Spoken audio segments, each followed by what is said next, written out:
হুজুর জান্নাতের ভেতরে আবার শপিং মল থাকবে কেমনে? প্রশ্ন আসতে পারে না? সহিহ মুসলিমের বর্ণনা, ইন্না ফিল জান্নাতি লাসুকান, জান্নাতের ভেতরে বিশাল এক শপিং মল থাকবে। এটা বোধহয় আমাদের বসুন্ধরা শপিং কমপ্লেক্সের মতো হবে, যমুনা ফিউচার পার্ক। দুবাইতে যে একটা আছে বিশাল শপিং মল, মালয়েশিয়ার মিড ভ্যালি, এগুলোর মতো হবে মনে হয়।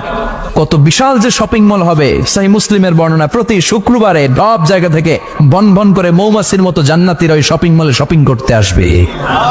ইচ্ছে মতো দেদারসে পোশাক কিনবে, ইচ্ছে মতো শপিং করবে, টাকা দেয়া লাগবে না, ক্রেডিট কার্ড লাগবে না। সুবহানাল্লাহ পড়েন। ইচ্ছে মতো শপিং করবেন। দুনিয়াতে একটু কষ্ট করে হালাল উপার্জন করে খেয়ে যান। আল কানাআতু মিনাল ইসলাম, অল্পে খেয়ে তুষ্ট থাকা আর আল্লাহ শুকরিয়া করা, এটার নামই ইসলাম। অল্প খাও, অল্প পড়ো, অল্প জমাও, অল্পের ভেতরে বরকত ঢুকাই দিছে কে? অনেকে দেখবেন অনেক খাই খাই নাই নাই করে, এটা যাদের স্বভাব তাদের কখনো বরকত হয় না।